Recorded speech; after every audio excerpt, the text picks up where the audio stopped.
ഒരു തുണി ഊരി കാണിച്ചു കൊടുക്കുക എന്ന് പറയാൻ അതൊരിക്കലും പോസിബിൾ അല്ല. രണ്ടാമത് ഞാൻ ഓൾറെഡി ആ സമയങ്ങളിൽ ഞാൻ വേറെ ഇരുന്നത് ബട്ടൺസ് ടൈപ്പ് ഉള്ള മാക്സി ആയിരുന്നു. അത് ഓപ്പൺ ടൈപ്പ് മാക്സികളാണ്. കാരണം അതാണ് എനിക്ക് ഇടാനും സുഖം, ഊരാനും സുഖം. അപ്പൊ അതുകൊണ്ട് ഞാൻ ആ കുട്ടിയെ കാണിച്ചു കൊടുത്തുള്ളത് ഞാൻ എന്റെ യൂട്യൂബ് ചാനലിലൂടെ തന്നെ ഞാൻ പറഞ്ഞ കാര്യമാണ്. അത് സത്യം തന്നെയാണ്. ഞാൻ കാണിച്ചു കൊടുത്തു. കാരണം എന്നോട് പറഞ്ഞു ജാസി സർജറി ചെയ്തിട്ടില്ല എന്നാണ് റെനയിൽ വിളിച്ചപ്പോൾ പറഞ്ഞത്. അപ്പോൾ ജാസി എന്ത് സർജറിയാണ് ചെയ്തതെന്നൊക്കെ ചോദിച്ചപ്പോൾ ഞാൻ പറഞ്ഞു ഞാൻ നിനക്ക് വിശ്വാസമില്ലെങ്കിൽ ഞാൻ കാണിച്ചു തരാമെന്ന് പറഞ്ഞു. അപ്പോൾ ആ കുട്ടി പറഞ്ഞു ഞങ്ങൾ പുറത്താണ് നിൽക്കുന്നത്. ഞാൻ പറഞ്ഞു കുഴപ്പമില്ല, ഞങ്ങൾ വാട്സപ്പിലാണ് സംസാരിച്ചത്, വാട്സപ്പ് കോളാണ് സംസാരിച്ചത്. അപ്പോൾ ഞാൻ പറഞ്ഞു ഓക്കെ ഇന്ന് നീ വീഡിയോ ഓൺ ആക്കണ്ട, നീ കാണാലോ, ഞാൻ ജസ്റ്റ് വീഡിയോ ഓൺ ആക്കാന്ന് പറഞ്ഞു.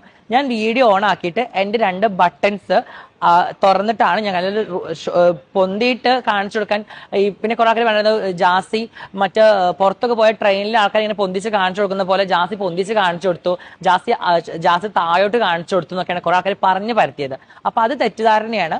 ഞാൻ കാണിച്ചു കൊടുത്തത് തന്നെ സർജറി ചെയ്ത ഭാഗത്ത് വിത്ത് സ്റ്റിച്ച് അടക്കമാണ് ഞാൻ കാണിച്ചു കൊടുത്തത്. അപ്പൊ എന്നോട് ആ കുട്ടി പറയുകയും ചെയ്തു ഓക്കെ എന്തായാലും നിങ്ങൾ സുഖം പ്രാപിക്കട്ടെ, നന്നായിട്ട് ഹെൽത്ത് ഒക്കെ ഓക്കെ ആയിട്ട് വരട്ടെ എന്ന് പറഞ്ഞൊരു വ്യക്തിയാണ്.